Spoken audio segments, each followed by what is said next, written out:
Sorry, it froze. Anyways, my third discovery project is on fashion photography, which is which is photography of basically any clothing or fashion garments. There's a bunch of different types of photography. I mean, fashion photography. But with this type of photography, you mainly see like designer brands or like every day to day life clothes, if that makes sense. But most of these photos are done in studios.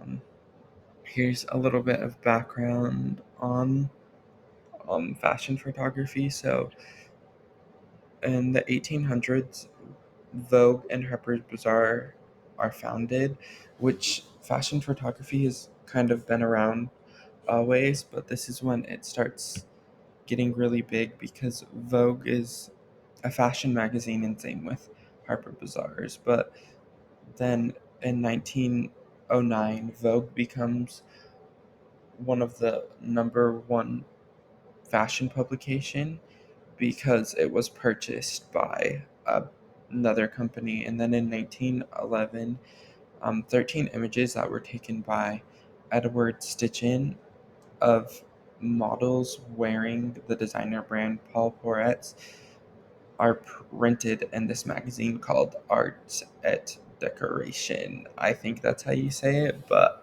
I'm not sure. And then in 1913, Vanity Fair launches, which is also another big part of fashion photography. And then fashion photography kind of evolves into new artistic forms. So that means there's like more artistic views and more like artistic ways of doing it in the 1920s and 1930s. And because of the war, the um, fashion photography is focused on a movement instead of just like, oh, they're wearing this, this, and this in the 1940s and 50s.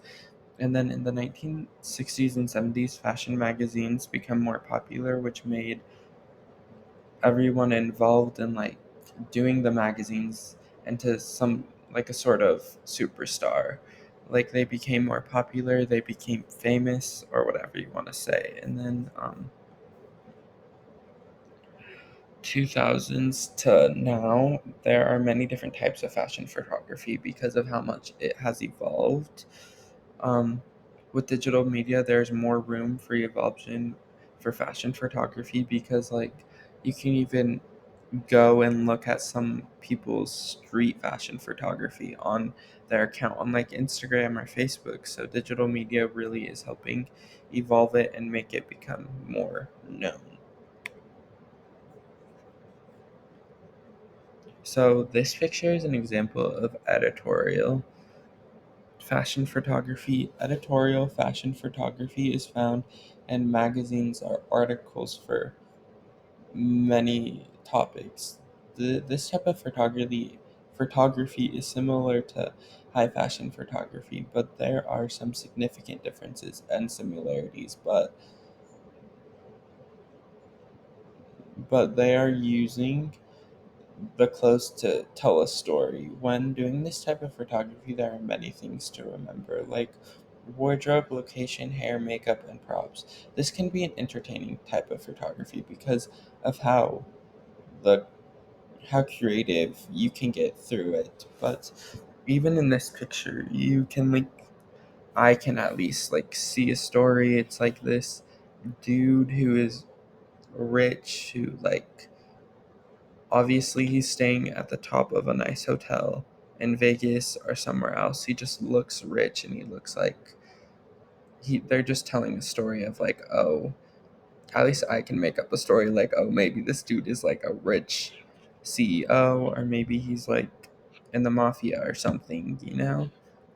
And then this is an example of high fashion photography. High fashion photography is what you would see in magazine covers like Vogue. This involves models dressed in designer brand clothes. This type of fashion photography aims to sell the product that the model is wearing, as well as the photographers have the challenge of making the photo tell a story of glamour. Through this type of photography, they try to achieve flawless pictures with the models looking perfect, with perfect hair and perfect makeup and perfect wardrobe. In high fashion photography, the images are always edited and they need to look perfect.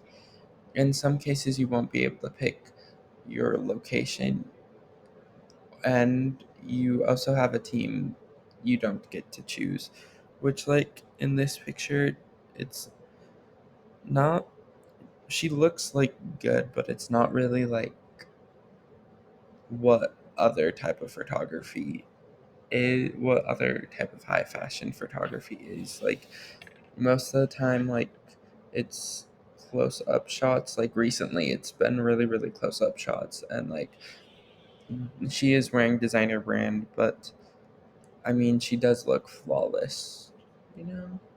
Um, the difference between editorial fashion and high fashion photography are pretty apparent to me. Editorial fashion photography has people in more everyday clothes, and it gets to be a little more creative because you get to put your full vision into it, and you're doing more storytelling. While with high fashion photography, it is very much copy and paste.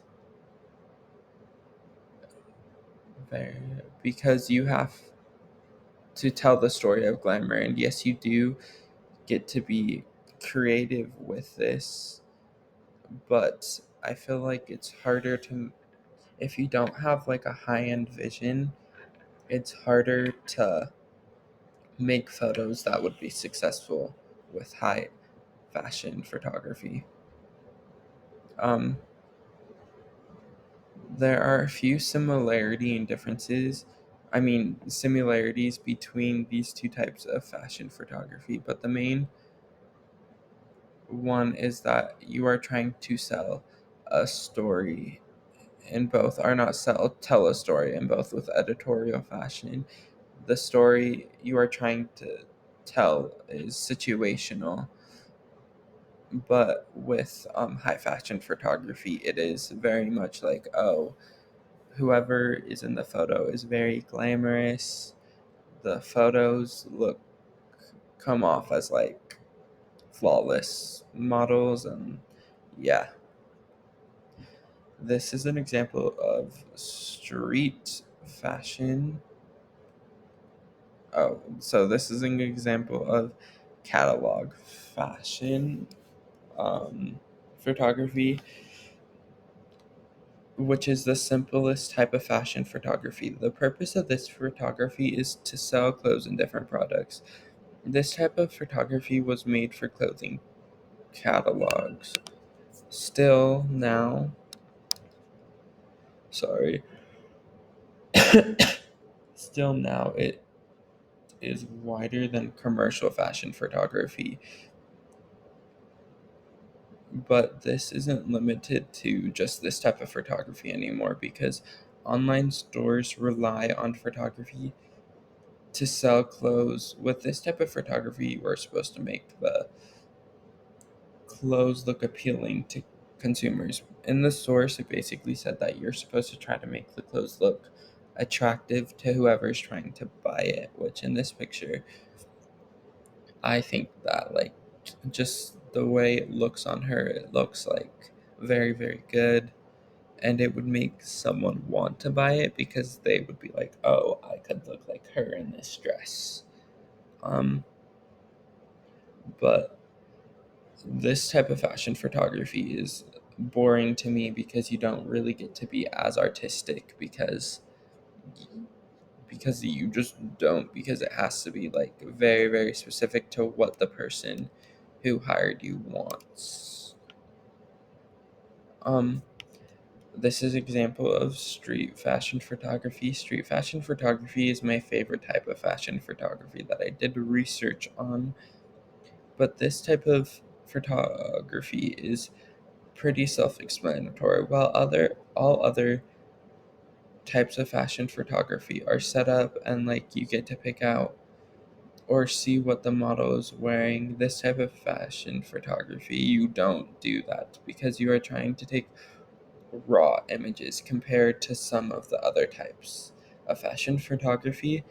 In this type of fashion photography, you are taking picture of people walking in their daily life. This is really, really interesting to me because you're basically taking a picture of how people are expressing themselves.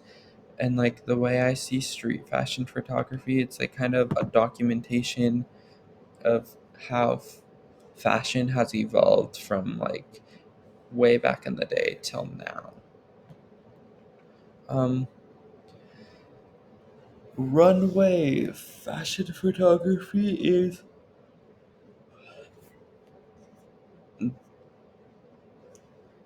is basically, it's pretty self-explanatory too in my mind. You are taking photos of people walking down the runway, but this type of fashion photography can be challenging because you are trying to capture the moment, which means you want to focus on what's in the background as well as movements of the models and poses of the model.